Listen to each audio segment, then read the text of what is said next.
मैं आशीष चौहान इस digital class में आप सभी का स्वागत करता हूं। जागृति डिजिटल क्लास में हम आज बात कर रहे हैं आईटीआई के जो सीबीटी एग्ज़ाम अभी चल रहे हैं मार्च 2021 में, उसके हम बात कर रहे हैं। आज से जो वीडियो है इसमें हम बात करेंगे ट्रेड थ्योरी के क्वेश्चंस के, जो कि संभावित लगभग 99% श्योर है कि इसी टाइप के प्रश्न पूछे जाएंगे। तो मैं आपसे सबसे अनुरोध करूंगा इस वीडियो को एक बार, दो बार, तीन बार देख लें, ताकि अगर इस प्रकार के प्रश्न अगर आपके एग्ज़ाम में आते हैं तो आपसे बन जाए। और ये पहला पार्ट है, इसमें हम 50 क्वेश्चन करेंगे, फिर अगले पार्ट में फिर क्वेश्चन करेंगे।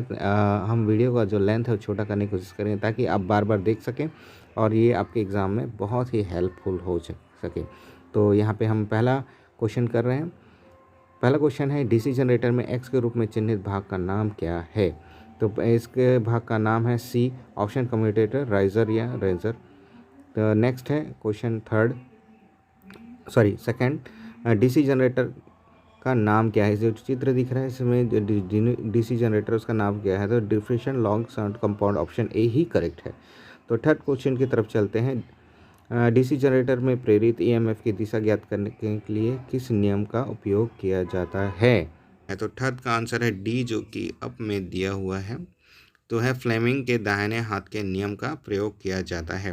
देखिए, मैं इस वीडियो में ज़्यादा से ज़्यादा क्वेश्चन कवर करने की कोशिश कर रहा हूँ, फास्ट करने की कोशिश कर रहा हूँ। इस वीडियो को लाइक करें, सब्सक्राइब करें, ज़्यादा से ज़्यादा लोगों को पहुँचाएँ। ठीक है, अब नेक्स्ट फोर्थ नंबर के क्वेश्चन पे जानेंगे कि डीसी जनरेटर में उत्पन्न ईएमएफ की गणना करने के लिए किस सूत्र का उपयोग किया जाता है? तो इसका ऑप्शन है सी, जिसमें आपका generator EMF equal to 5ZN into P by A volt by 60 है। ये ऑप्शन सी करेक्ट है। नेक्स्ट क्वेश्चन की तरफ चलते हैं, फिफ्थ क्वेश्चन की तरफ।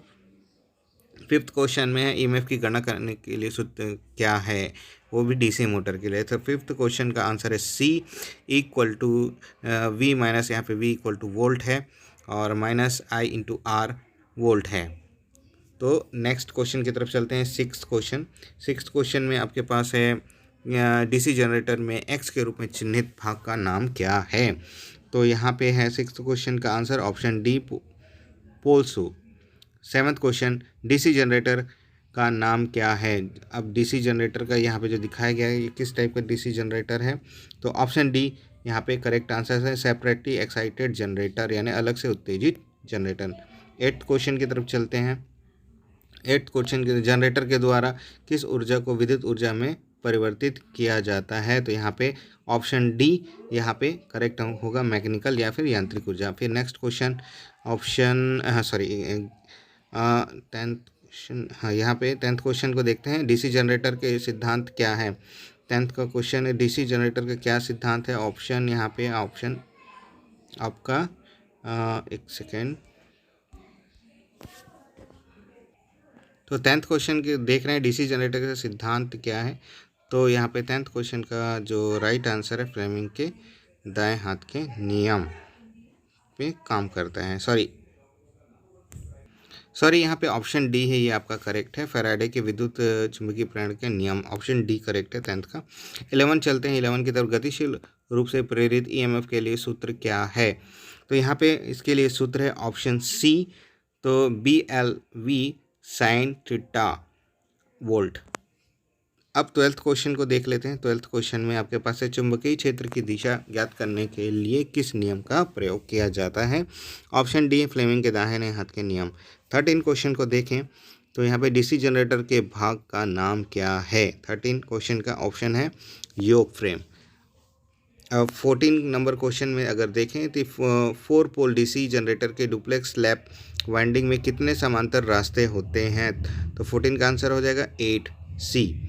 तो 15 क्वेश्चन में अगर देखें, डीसी जनरेटर के भाग का नाम बताइए। एक डीसी जनरेटर कौन सा भाग है? तो इसका आंसर है आपका option D, armature core lamination. 16 question को देखेंगे, डीसी जनरेटर में इंटरपोल कैसे जुड़े होते हैं? ऑप्शन यहाँ पे 16 का ए होगा, आर्मेचर के साथ श्रृंखला में जुड़े होते हैं, श्रृंखला में सीरीज में। नेक्स्ट क्वेश्चन की तरफ चलते हैं। एक स्वयं उत्तेजित डीसी जनरेटर में अवशिष्ट चुंबकत्व की आवश्यकता क्या है? यहाँ पे देखेंगे ऑप्शन ए है, वोल्टेज निर्माण के लिए आवश्यकता होती है। नेक्स्ट क्वेश्चन चलते हैं हम 18 की तरफ। 18 क्वेश्चन में अगर देखें कि डीसी मशीनों में वे कौन से दो बिंदु हैं जो ब्रश के संपर्क प्रतिरोध को मापते हैं। तो प्रतिरोध मापन के लिए ऑप्शन सी है, ब्रश और कम्यूटेटर के बीच एक प्रतिरोध होता है जो कि उसको क्या करता है, नापने का काम करता है। नेक्स्ट क्वेश्चन चलते हैं 19 में किस वोल्टेज ड्रॉप को एक्स के रूप में चिन्हित किया गया है। तो यहाँ पे हमारे पास ग्राफ दिया हुआ है लोड करंट और वोल्ट के ऊपर। तो यहाँ पे देखते हैं, यहाँ पे क्या है आपका ऑप्शन 19 का है सी, आर्मेचर रिएक्शन ड्रॉप है, आर्मेचर रिएक्शन ड्रॉप हो रहा है। तो नेक्स्ट क्वेश्चन की तरफ चलते हैं। क्वेश्चन नंबर 20, कंपाउंड जनरेटर का नाम क्या है यदि शंट फील्ड आर्मेचर के साथ समांतर रूप में जुड़ा हुआ हो। तो इसका आंसर है आपका ऑप्शन डी, लघु शंट यौगिक या short shunt compound. Next question की तरफ चलते हैं। क्यों एक डीसी जनरेटर आर्मेचर कोर जो है पटलित है। पटलित का अर्थ है लैमिनेटेड की बात हो रही है।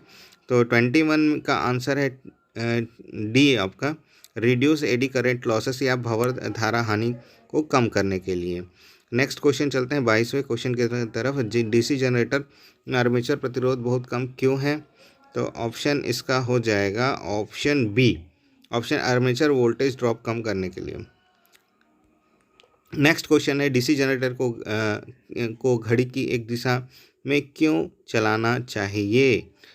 अब यहाँ पे घड़ी की दिशा में क्यों चलाना चाहिए, इसका ऑप्शन है बी, अवशिष्ट चुंबकत्व की रक्षा करने के लिए, जो जो मैग्नेटिज्म है उसकी प्रोटेक्शन के लिए। क्वेश्चन नंबर 24 के देखेंगे कि बड़े डीसी जनरेटर में घुमावदार क्षति पूर्ति क्यों प्रदान की जाती है।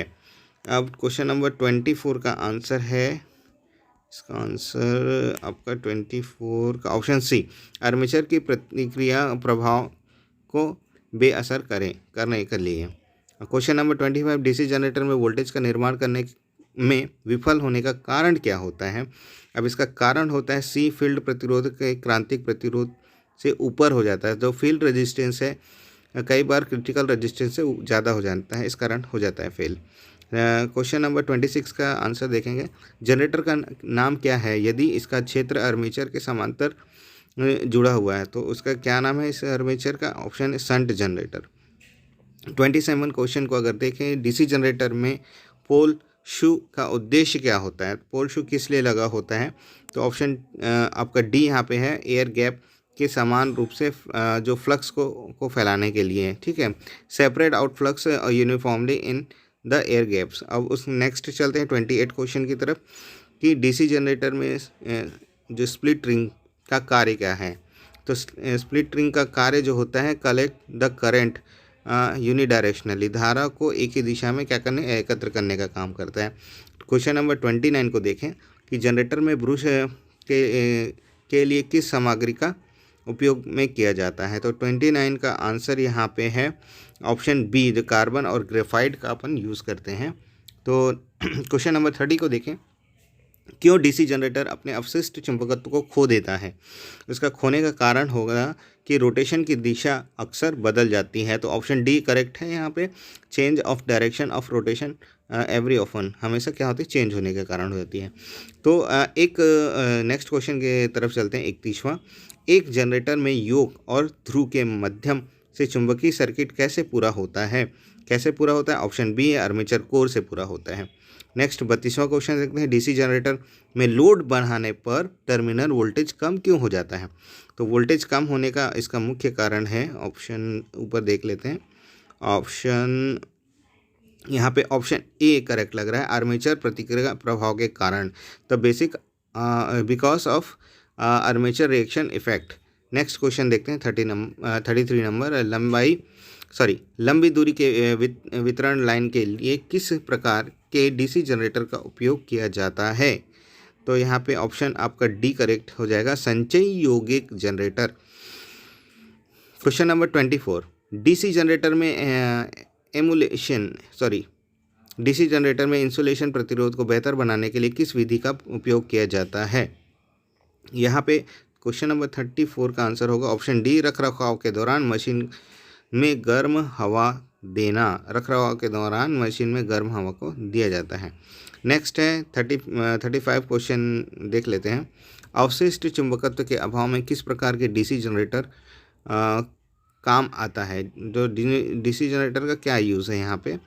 तो यहाँ पे देख लेते हैं, ऑप्शन कम लग रहा है। हाँ, अलग से उत्तेजित जनरेटर के रूप, सेपरेट एक्साइटेड जनरेटर के रूप में काम आता है।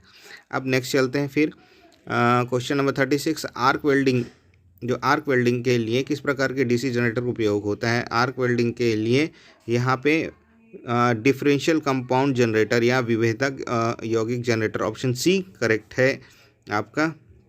नेक्स्ट चलते हैं आगे।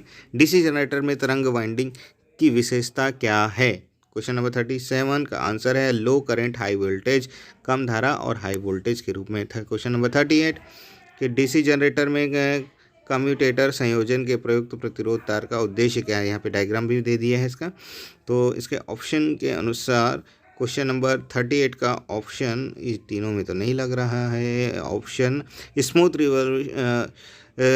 रिवर्सल ऑफ करेंट डायरेक्शन, धारा दिशा का आसानी से पलटना, ये ऑप्शन करेक्ट है। अब नेक्स्ट क्वेश्चन 39। हाँ, डीसी जनरेटर में ठोस पोल शू का उपयोग क्यों किया जाता है? तो क्वेश्चन नंबर 39 का जो आंसर है ऑप्शन डी, चुंबकीय पथ के रिलेक्टेंस को कम करने के लिए। नेक्स्ट क्वेश्चन नंबर 40 यहाँ पे देखेंगे। बड़ी क्षमता की डीसी जनरेटर योग बनाने के लिए किस धातु का उपयोग किया जाता है? तो 40वां का आंसर हो जाएगा यहाँ पे rolled steel, option D correct answer हो जाएगा। क्वेश्चन नंबर 41 है डीसी जनरेटर में स्प्लिट रिंग्स का क्या कार्य है? तो क्वेश्चन नंबर इसका आंसर हो जाएगा option B, makes output in unidirection, एक ही दिशा में आउटपुट बनाने के लिए। क्वेश्चन नंबर 42 यहाँ पे है डीसी जनरेटर किस प्रकार का वोल्टेज गतिशील रूप से प्रेरित होता है? तो क्वेश्चन इसका आंसर हो जाएगा, नहीं है, ऑप्शन सी, प्रत्यावर्ती वोल्टेज, सी, ऑप्शन सी, 42 का आंसर सी। अब आगे चलते हैं क्वेश्चन नंबर 43 कि एक्स के रूप में चिन्हित स्प्लॉट जो यहाँ पे दिखा रहे हैं उसका उद्देश्य क्या है? इसका उद्देश्य है कुंजी तरीका ठीक करने के लिए, टू फिक्स अ की को फिक्स करने के लिए किया जाता है। नेक्स्ट चलते हैं 44 के लिए देखेंगे। डीसी जनरेटर फील्ड कायल का उद्देश्य क्या है? फील्ड कायल का उद्देश्य यहाँ पे ऑप्शन सी, कुंडली फ्लक्स का निर्माण करने के लिए ध्रुवों को चुंबकित करना, to magnetise the pole to produce coil flux. Next question बड़े डीसी जनरेटर मशीन के पोल को बनाने के लिए किस धातु का उपयोग किया जाता है? क्वेश्चन नंबर 45, इसका आंसर है ऑप्शन सी, धलवा इस्पात से किया जाता है। ठीक है, फिर नेक्स्ट क्वेश्चन की तरफ चलते हैं। क्वेश्चन नंबर 46 की तरफ, क्यों पोल कोर स्टम्पिंग डीसी जनरेटर में पलिट करते हैं? यहाँ पे लेमिनेट की बात हो रही है, तो क्यों करते हैं यहाँ पे? ऑप्शन डी, भंवर धाराओं की हानि। क्वेश्चन रिपीट हो गया ये। नेक्स्ट क्वेश्चन आगे चलते हैं। इलेक्ट्रोप्लेटिंग प्रक्रिया के किस प्रकार के डीसी जनरेटर का उपयोग किया जाता है? तो किस प्रकार का उपयोग किया जाता है? Option A, shunt generator. ये भी क्वेश्चन रिपीटेड है। What are the purpose of composite winding in DC generator? DC generator में कंपोजिटिंग जो वाइंडिंग है उसका उद्देश्य क्या होता है भाई? क्या होता है यहाँ पे? ऑप्शन सी, यहाँ पे विद्युत जो चुंबकीय करंट के प्रभाव को बेअसर करने के लिए उपयोग किया जाता है।